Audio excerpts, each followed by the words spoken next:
Okay, so first question. What is the main idea of the excerpt?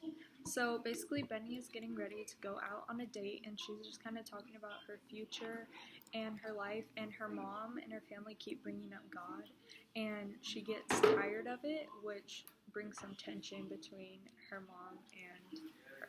Yeah, because Benny is learning how to be a doctor right now, and so she's going to school and learning about evolution and all the things that humans have created for themselves, and so she has lost her focus in God and mostly focused on evolution and humans, because she's as you said, she's working as a doctor and she's curing people, and so she doesn't see God's work throughout whatever around her, and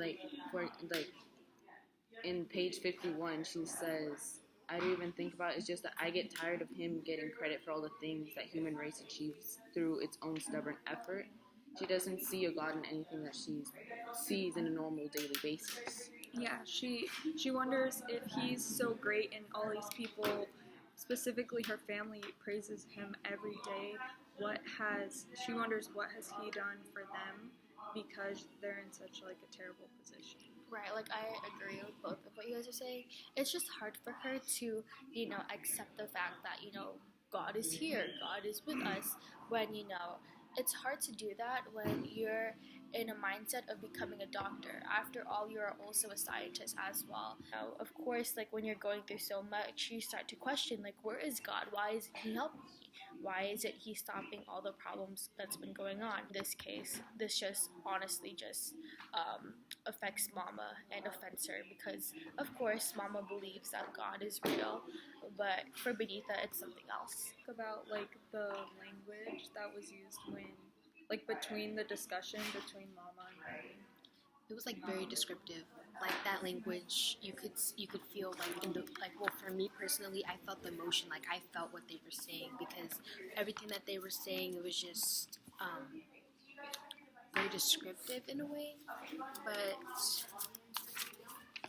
because nowadays we're so blunt with what we're saying. We're not putting more emotional emphasis on what we're trying to say. If we go to page 47, it says, Lord child, do you know what to do with yourself? How long it going to be before you get tired of this now, this and that? And we can already tell from this that Benita has been having this thought for quite a while, and it's just affecting the way that she perceives God the same way as Mama.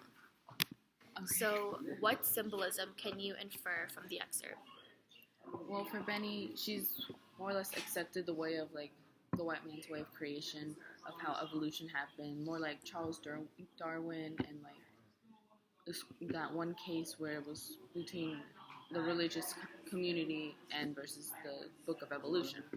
She's basically accepted the way of evolution, while her family and her the African Americans have focused more on God and his work with them and how they came to be.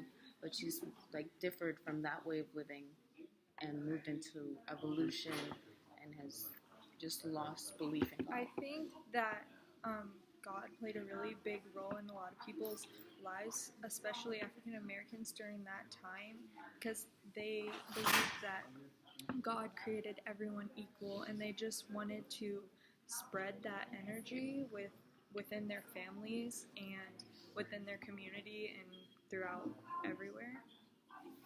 Okay, so describe the kind of relationship between the characters in the excerpt. I can already tell that Mama and Benita, they do kind of argue a lot, especially about religious beliefs and with God as well. But of course, Mama is just trying to prove a point to her that God is important, because without God, they wouldn't be where they are right now. And it's pretty much like a mother and daughter type of relationship. Everything is perfect. There's always going to be conflicts and issues that every mom and daughter will have throughout their life.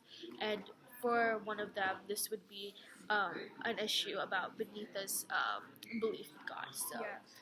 I think Mama, she just wants her so bad to believe in what she believes in, because she's scared that her family's falling apart, and she believes that God is the only thing keeping them together.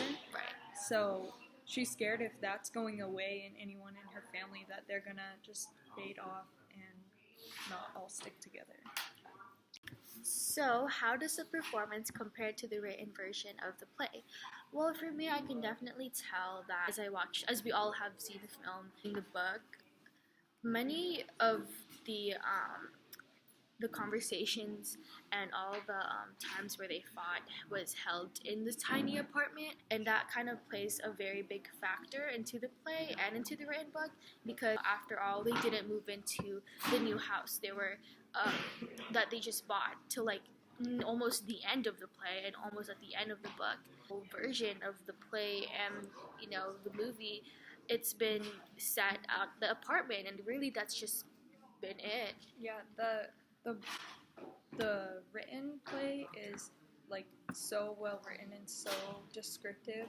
There's not much difference to me through watching it or reading it, because the play has every like physical motion written down that happens, Right. and the writing leading up to it, it's like you can feel it and you can feel what's going to happen. I agree with that, because in the play, like, there's always like exclamation points. There's always very descriptive language within every single one of the characters in the play. So that when you actually see the play, it's like, wow, like you actually see that even more, and you just like you can imagine it. Instead of imagining it while reading the play, you can actually watch it and actually experience it for yourself, and just experience the similarities of everything. Karla, you want to say anything? And that pretty much is our book talk of, not even book, it's a play. This is pretty much our discussion. Yeah, It's Right. And this is pretty much our discussion of Raisin in the Sun. And hopefully you guys can learn more information and have a better understanding of the relationship of Benitha and her mom. So thank you.